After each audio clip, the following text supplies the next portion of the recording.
más importante de todo. El I, porque en las teorías contemporáneas, en la educación matemática, el maestro, a pesar de que prácticamente hoy en día casi toda la investigación está volcada al lado del maestro, hasta hace poco era del lado del estudiante, el maestro sigue viviendo como una persona ya acabada, ya dada, ya finalizada. No, en mi trabajo de más de 20 años con los maestros y de los estudiantes en la formación, no es eso lo que yo veo. Lo que yo veo son individuos que están sufriendo tanto como los estudiantes en los procesos de enseñanza y aprendizaje. Y desgraciadamente las teorías actuales en educación matemática no lo ven. Entonces plantean al profesor como un bonachón que ya sabe todo y cuya misión es simplemente transmitirle el saber al estudiante. De hecho, cuando el primer día de clases, yo les pido a mis estudiantes que entran a la formación, que me digan cuál es el buen profesor para ellos. Y es increíble ver cómo esa cuestión de que voy a transmitirles el saber aparece. Es fuertísimo eso. Es fuertísimo eso. No, el individuo, el humano, está siempre en transformación. El profesor, cuando empieza una sala de clase, se las juega todas. Excepto en la enseñanza tradicional, donde él está en control de todo, ¿no? Él está en control de todas las variables. Él no está a riesgo ahí. Pero en la medida en que entramos en esta dialéctica, el sujeto y el objeto, tiene que haber riesgos, porque no sabemos si el aprendizaje va a ocurrir o no. Entonces el maestro está en riesgo, el estudiante también. Entonces es por eso que para mí esta es lo más importante, ¿no? De hecho escribí un artículo sobre eso que se llama de los estudiantes y los profesores, que es mi conferencia plenaria del PME en 2014, porque quería llamar atención sobre eso, que tenemos que terminar con esa historia de ver al profesor como una entidad ya acabada. Incluso las teorías socioculturales plantean a menudo al profesor como mediador entre el estudiante y la cultura. No, es más que eso. Ponerlo como mediador quiere decir que está detached, ¿cómo se dice? Está desengagé, no, ¿cómo se dice? Desenganchado, ¿no? Sí, le va a dar ahí a medida que el otro vaya necesitando, le va a ir dando poco a poco un scaffolding. No, el profesor está sufriendo también. Entonces llegamos a ver la enseñanza de aprendizaje como labor conjunta. ¿Ya? O sea, si todas esas condiciones se dan, si la actividad no es una actividad alienante, etcétera, una actividad donde los dos van a trabajar, donde no va a haber la actividad de la enseñanza y del profesor y la actividad del alumno, sino que va a ser sola y una misma actividad, la actividad de enseñanza y aprendizaje. Entonces vemos la participación del maestro y de los estudiantes como una labor conjunta, en busca de la producción de algo común, que puede ocurrir o que puede no ocurrir, que puede llegar a un aprendizaje o puede fallar. Y es eso lo que yo veo en las clases que yo acompaño. Cada mañana la clase toma riesgos y aprende que el riesgo es parte del aprendizaje. El primer punto para aprender algo es estar dispuesto a tomar un riesgo.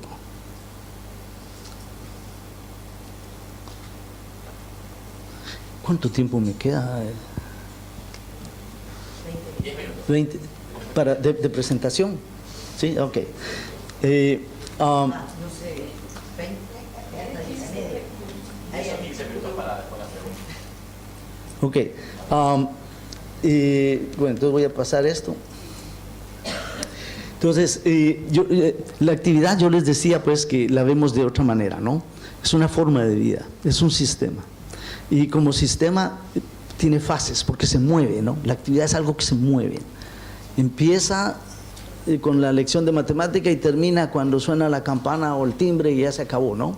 Esa es la actividad de enseñanza-aprendizaje. Claro, el maestro prepara antes, etcétera, sí. Esa es la preparación de la actividad. Pero por actividad entendemos ese evento que transcurre ahí, que es sistémico, en el sentido de que es un sistema que pasa por ciertas fases, y lo que nosotros tratamos de propiciar es esto. Primero, evidentemente, el maestro va a tener que explicar a la clase de qué se trata, qué es lo que van a hacer ese día, etcétera.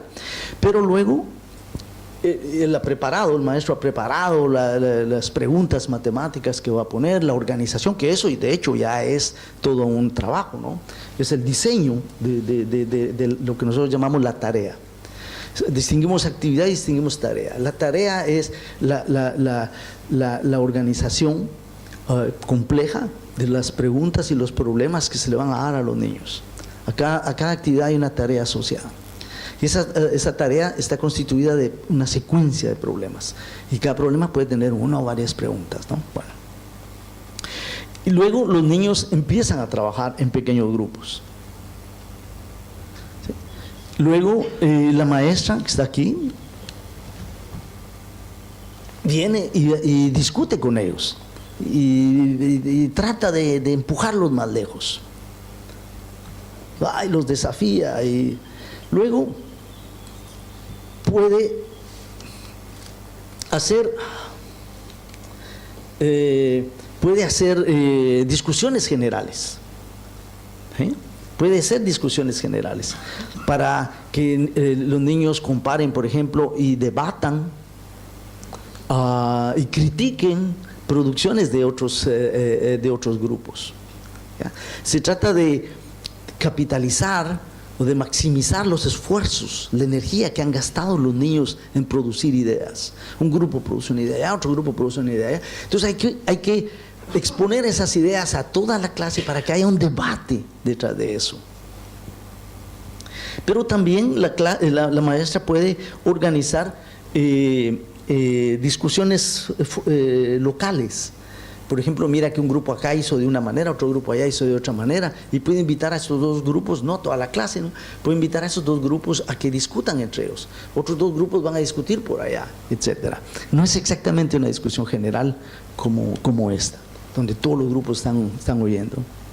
¿Ya? Entonces, aquí, por ejemplo, es un ejemplo donde hay dos grupos de niños que se enfrentan para discutir las ideas de cada grupo.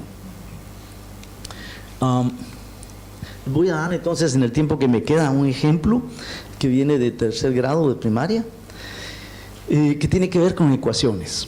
¿Sí?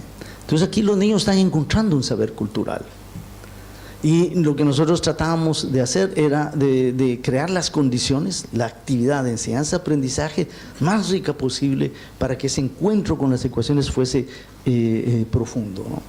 Y al mismo tiempo darle a los niños la ocasión de posicionarse ellos mismos en la sala de aula. Porque acuérdense que aprender no es solamente saber, ¿no? Es también ser humano en la clase. Entonces, en esta primera foto, ustedes ven, por ejemplo, a la maestra discutiendo una solución con ellos. ¿Ya? La maestra va a dejar que los niños generen las ideas, ¿sí? La filosofía es, vamos a dejar a los niños que vayan hasta donde ellos puedan, ¿no? Y de ahí los vamos a tratar de empujar más allá. Entonces la maestra ahí está haciéndoles observar alguna cuestión que ellos escribieron.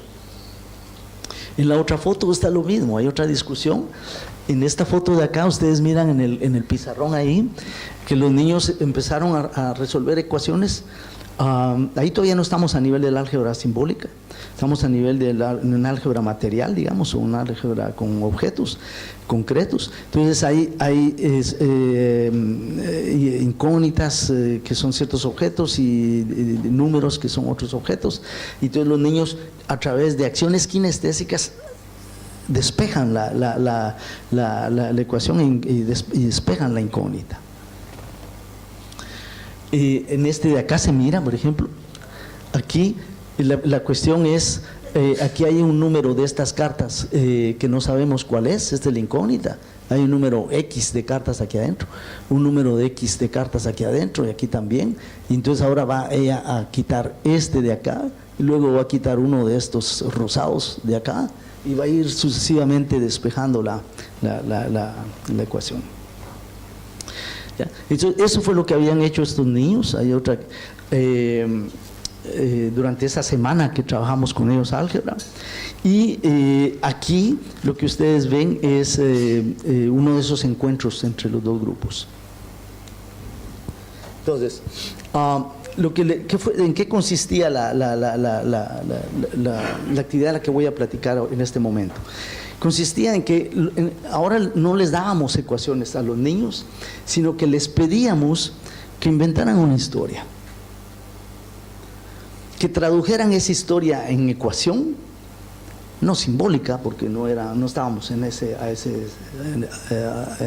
punto todavía, pero que tradujeran la ecuación en el sistema semiótico de estos objetos.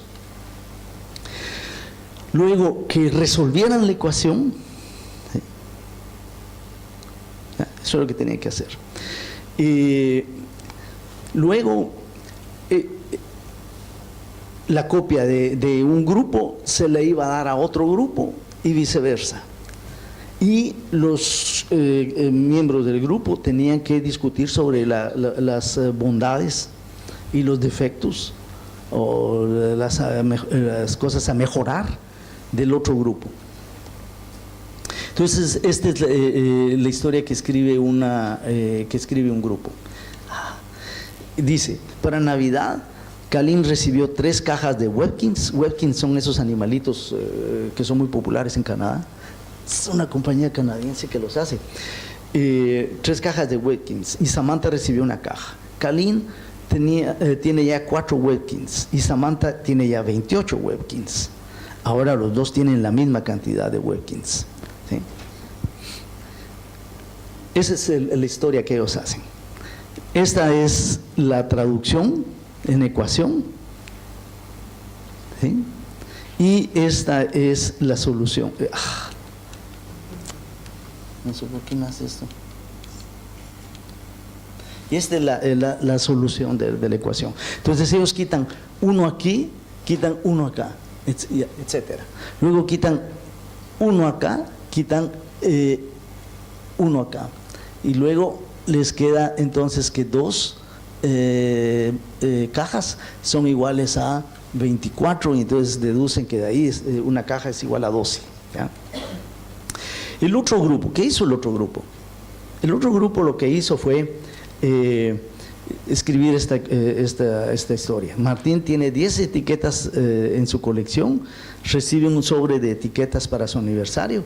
Cassidy tiene 6 etiquetas en su colección y recibe 2 sobres de etiquetas para Navidad. ¿Cuántas etiquetas hay en cada sobre?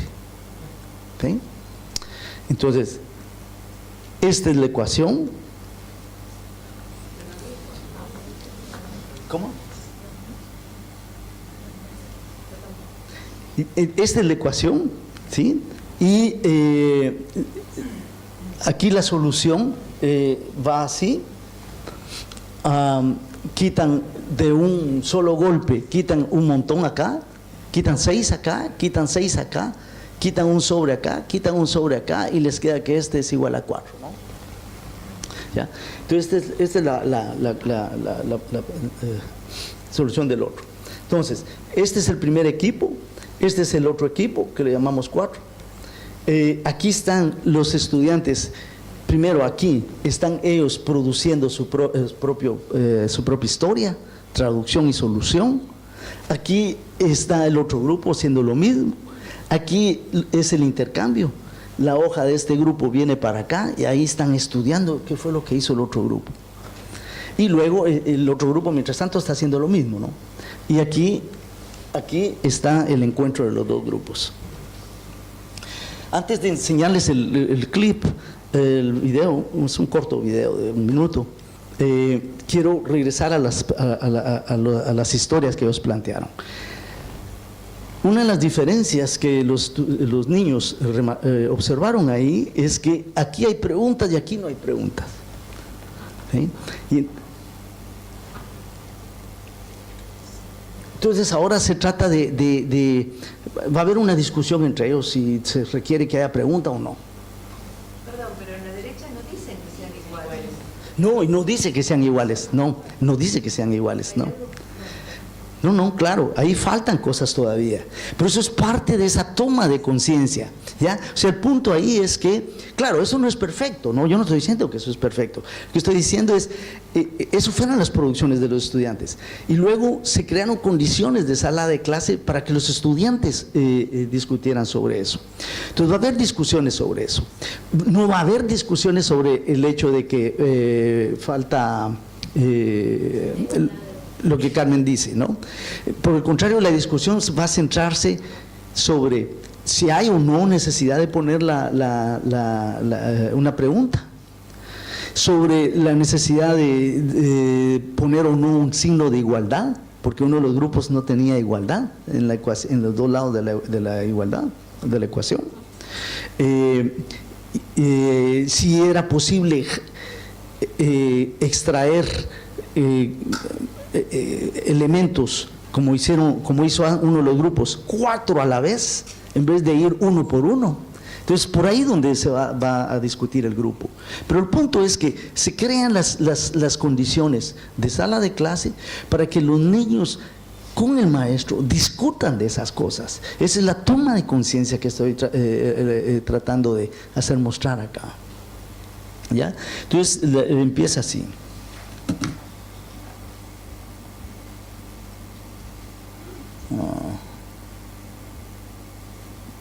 Là, vous allez commencer, vous allez dire qu'est-ce que vous pensez de leur histoire, vous allez dire qu'est-ce que vous pensez de leur histoire, puis est-ce que vous pensez que l'équation est juste, expliquez pourquoi que vous pensez que l'équation est juste, qu'est-ce que vous avez vu, comme ça, ok? Est-ce que vous êtes capable de faire ça?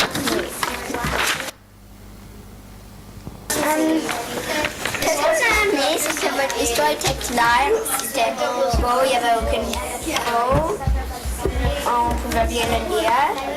Ça c'était votre histoire. Ici, qu'est-ce qu'on a aimé? On a aimé que ça avait mis l'enveloppe égale 4. Quoi? Comme on ne sait pas 4 quoi? Comme vous avez juste écrit 4. Vous auriez dit, c'était pas écrit 4 ça. Pas 4, correct. C'était correct. Est-ce que c'est… Sí, entonces… Là, vous allez… Entonces, muestro esto porque aquí está pasando un proceso de subjetivación, está ocurriendo un proceso de subjetivación. Es decir, como lo definimos anteriormente, aquellos procesos a través de los cuales los niños llegan a posicionarse en un espacio, a adoptar una perspectiva. Por ejemplo, los estudiantes muestran empatía hacia los otros, hacen un esfuerzo por entender la solución de los otros. ¿Sí? Cuando le dice, sí, me gustó, nos gustó cómo hicieron su ecuación, estaba clara, su historia no tiene ningún error, etcétera. Ellos están mostrando empatía hacia el otro. Se están posicionando también. Pero también hay una actitud crítica, ¿no? Hay una actitud crítica, donde le dice, sí, pero también ustedes aquí debieron de haber dicho 4 qué. De ahí no dice 4 qué. Ya, se quedan es lo que nosotros decimos, ¿no? Es de la solución no regresa al contexto, ¿no? Pero ellos están aprendiendo a hacer eso. Ellos están aprendiendo a hacer eso. Hay otra cosa muy importante ahí, que yo no sé si ustedes lo notaron, pero cuando empieza la crítica de un grupo hacia el otro, hay uno de los miembros de este otro grupo que trata de salirse, ¿no? Trata de abandonar el barco, ¿no? Dicen, fue Martín quien escribió eso. Entonces dicen, no me echen la culpa a mí, ¿no? Ese no fui yo. ¿Sí?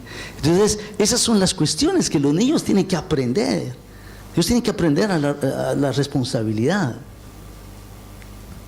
¿Dónde es que van a aprender ellos eso? ¿En la calle?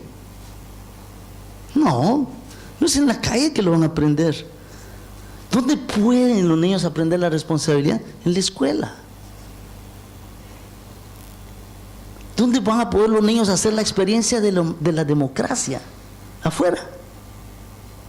No, en la clase.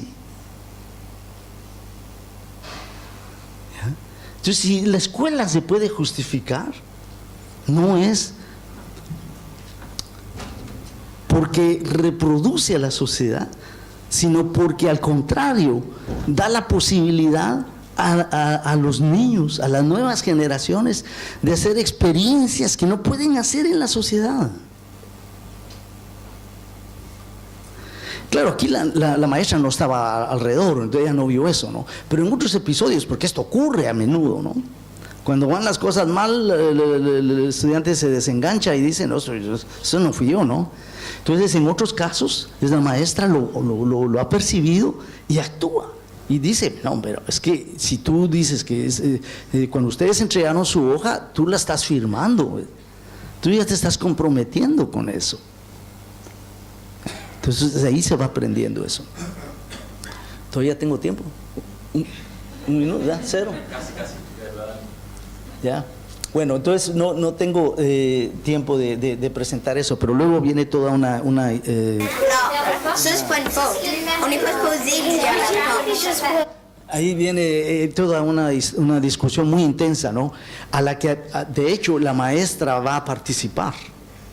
Porque un grupo dice, no, nosotros no teníamos por qué poner una pregunta. Y el otro dice, pero pues si no me pones la pregunta, yo no sé qué hacer.